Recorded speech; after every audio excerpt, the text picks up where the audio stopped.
Students, हमारा topic चलेगा अभिक्रिया वेग के प्रकार। अभिक्रिया वेग के प्रकार, इसमें हम बात करेंगे सबसे पहले औसत वेग। औसत वेग, एवरेज वेलोसिटी। औसत वेग की बात करेंगे तो औसत वेग होता क्या है? सबसे पहले इसकी परिभाषा लिखते हैं। एक रासायनिक अभिक्रिया, एक रासायनिक अभिक्रिया जो एक निश्चित दिशा में चल रही है,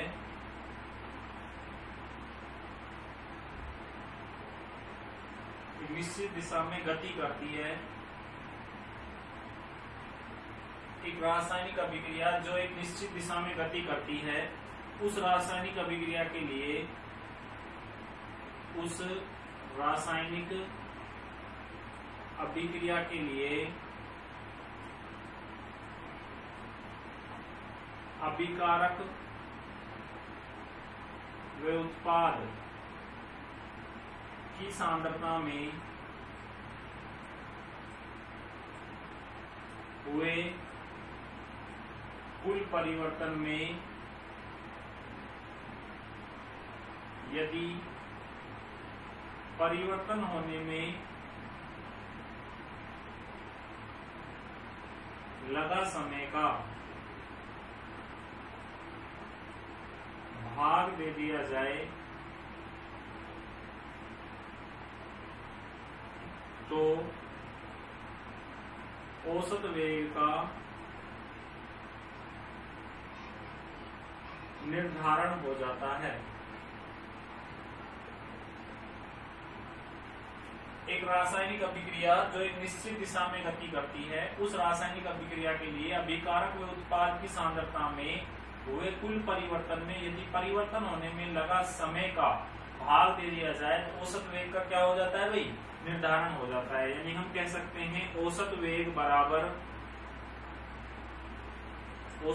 बराबर अभिकारक व उत्पाद की सांद्रता में कुल परिवर्तन अपॉन परिवर्तन होने में लगा कुल समय। औसत वेग क्या होता है? एक रासायनिक अभिक्रिया जो एक निश्चित दिशा में गति करती है, उस रासायनिक अभिक्रिया के लिए अभिकारक उत्पाद की सांद्रता में हुए कुल परिवर्तन में यदि परिवर्तन होने में लगा कुल समय का भाग दे दिया जाए तो औसत वेग का निर्धारण हो जाता है। तो औसत वेग बराबर क्या हो गया? अभिकारक में उत्पाद की सांद्रता में कुल परिवर्तन बटे परिवर्तन होने में लगा कुल समय। वो स्थिति होती है राशियों का योग बटे राशियों की संख्या। ठीक है, तो उसी के आधार पर हम बात करते हैं। जैसे वेग व्यंजक में कैसे लिखेंगे इसको? रेट एवरेज, AVE से तात्पर्य एवरेज, बराबर ROR, रेट ऑफ रिएक्शन अभिक्रिया वेग, बराबर plus minus del C upon del T, यानी कि C2 minus C1 upon T2 minus T1। ये आ गया कुल परिवर्तन। यानी रेट एवरेज क्या हो जाएगा? प्लस माइनस अभिकारकों की सांद्रता में समय के अनुसार कमी होती है, इसलिए चिन्ह प्लस का, del C upon del T, उत्पाद की सांद्रता में समय के अनुसार वृद्धि होती है, इसलिए चिन्ह प्लस, इसलिए चिन्ह अभिकारकों की सांद्रता में समय के अनुसार कमी होती है, इसलिए चिन्ह माइनस का, del C upon del T, उत्पाद की सांद्रता में समय के अनुसार वृद्धि होती है, इसलिए चिन्ह प्लस का, del C upon del T बराबर C2 minus C1 upon T2 minus T1 भी अपन इसको लिख सकते हैं। तो ये कहलाता है औसत वेग। अब हम बात करते हैं औसत वेग के लिए अभिकारक की सांद्रता और समय के बीच में ग्राफ की। ठीक है, औसत वेग के लिए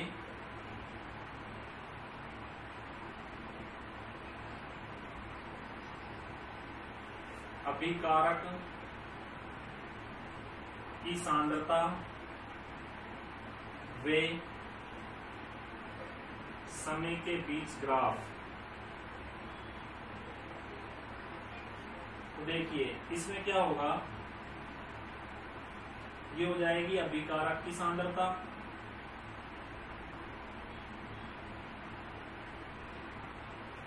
ये हो जाएगा समय।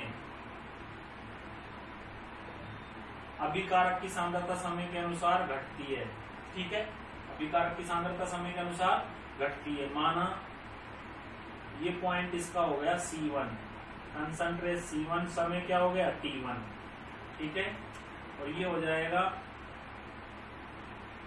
C2 और समय हो जाएगा T2। दोनों के बीच का अंतराल क्या हो गया डेल T, और दोनों के बीच की कंसंट्रेशन परिवर्तन कितना हो गया डेल C, ठीक है। तो रेट एवरेज किसके लिए निकालें, रेट एवरेज ROR, कंसंट्रेशन के लिए चिन्ह कैसा आएगा minus del C upon del T, या हम किसको लिख सकते हैं C2 माइनस C1 और T2 माइनस T1, ठीक है। तो ये किसके लिए था, अभिकारकों की सांद्रता और समय के बीच में ग्राफ, किसके लिए औसत वेग के लिए। क्योंकि औसत वेग में क्या होता है, प्रारंभिक सांद्रता मान ली किसी अभिकारक की C1 है तो समय क्या हो गया T1, अंतिम सांद्रता C2 है तो समय क्या हो गया T2, दोनों के बीच का अंतराल क्या हो गया डेल T, और दोनों के बीच में कंसंट्रेशन परिवर्तन कितना हो गया डेल C। तो दोनों के अंतराल के चिन्ह कैसा लगा दिया मैंने माइनस का, तो del C upon del T बराबर C2 माइनस C1 और T2 माइनस T1, ठीक है। इसी के आधार पर हम औसत वेग के लिए उत्पाद की सांद्रता और समय के बीच में क्या खींचते हैं ग्राफ।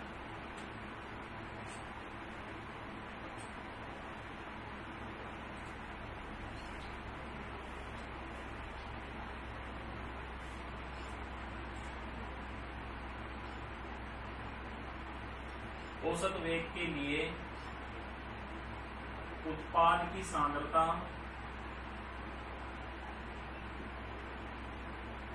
वे समय के बीच ग्राफ।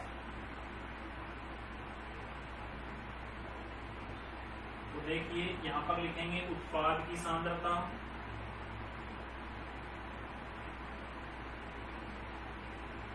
नीचे समय, उत्पाद की सांद्रता समय के अनुसार बढ़ती है। तो मान लीजिए ये स्थिति हो जाएगी, यहाँ पर कंसंट्रेशन परिवर्तन प्रोडक्ट की T1 है, प्रोडक्ट का मतलब उत्पाद, और समय क्या हो जाएगा T1, यहाँ पर कितनी हो जाएगी भाई T2, और ये कितना हो जाएगा P2। यहाँ पर अंतराल कितना हो जाएगा डेल P, और यहाँ पर अंतराल कितना हो जाएगा डेल T, ठीक है। इसके लिए जब हम रेट एवरेज लिखेंगे तो ये हो जाएगा RAV बराबर ROR बराबर plus del P upon del T, यानी कि P2 minus P1 upon T2 minus T1। तो ये दोनों के लिए क्या था भाई, औसत वेग के लिए अभिकारक की सांद्रता और समय के बीच में ग्राफ, और औसत वेग के लिए उत्पाद की सांद्रता और समय के बीच में ग्राफ। दोनों आसानी के साथ बना सकते हो। अभिकारक की सांद्रता में समय के अनुसार परिवर्तन होता है, इसलिए चिन्ह माइनस का प्रयोग किया जाता है। उत्पाद की सांद्रता में समय के अनुसार वृद्धि होती है, इसलिए चिन्ह प्लस का प्रयोग किया जाता है। उत्पाद की सांद्रता बढ़ती है, अभिकारक की सांद्रता घटती है। दोनों के लिए अलग अलग ग्राफ हम औसत वेग के लिए आसानी के साथ बना सकते हैं, और बोर्ड एग्जाम में पूछे भी जाते हैं, जो आपके लिए बहुत ही महत्वपूर्ण है, ठीक है। अब हम अगले वेग की बात करते हैं, वो होता है तात्क्षणिक वेग।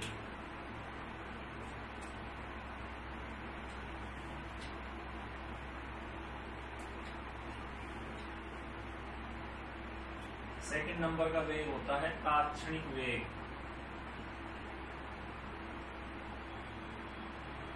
इंस्टेंट रेट, इंस्टेंट वैल्यू, ठीक है। तात्क्षणिक वेग क्या होता है, किसी निश्चित समय सूक्ष्म अंतराल पर, किसी निश्चित समय सूक्ष्म अंतराल पर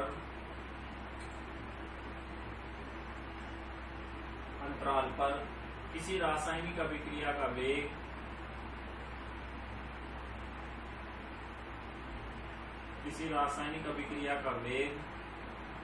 उसका तात्क्षणिक वेग कहलाता है।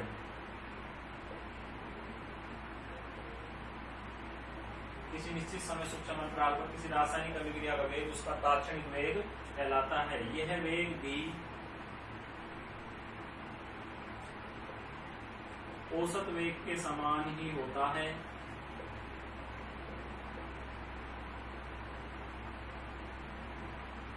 अंतर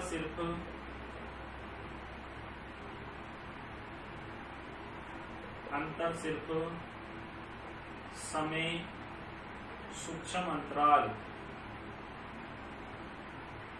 यानी कि लिमिट का होता है और इसके लिए अभिकारक की सांद्रता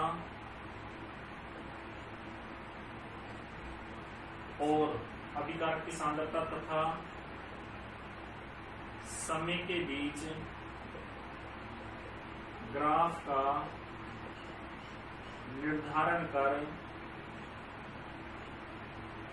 थीटा कोण निर्धारित किया जाता है जिसमें एक निश्चित लिमिट पर सूक्ष्म अंतराल परिवर्तन, निश्चित लिमिट पर सांद्रता परिवर्तन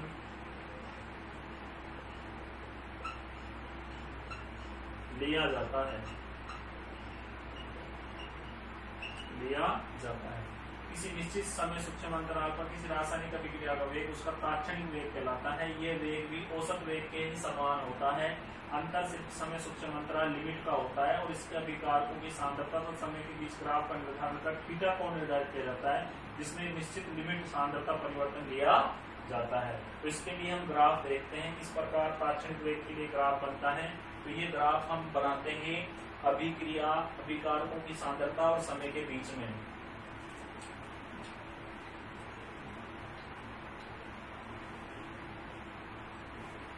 तात्क्षणिक वेग के लिए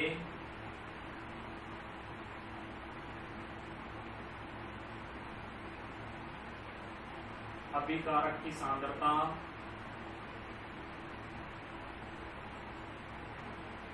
वे समय के बीच ग्राफ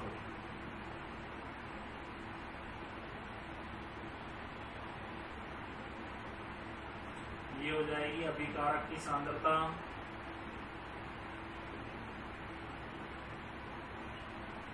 ये हो जाएगा समय। अभिकारक की सांद्रता समय के अनुसार घटती है, ठीक है। तो इसमें देखो ये हो जाता है, मान लीजिए इस स्थिति में परिवर्तन हुआ C1 तो ये हो गया T1, इस स्थिति में परिवर्तन हुआ C2 तो ये हो गया T2, ठीक है। अब इसके बीच में एक अंतःपार्श्विक रेखा खींची जाती है जिससे एक एंगल निकल कर आता है। इसमें जो परिवर्तन हो रहा है यानी कि यहाँ से यहाँ तक इसको मान लेते हैं हम DC और यहाँ से यहाँ तक मान लेते हैं इसको DT। ये मान लीजिए ये A है, ये B है और ये C है। ये कोण कौन सा है? थीटा, ठीक है। तो इसके लिए जब हम रेट इंस्टेंट का मतलब होता है तात्क्षणिक ROR बराबर माइनस DC अपॉन DT यानी कि C2 minus C1 upon T2 minus T1। लेकिन इसके लिए लिमिट ली जाती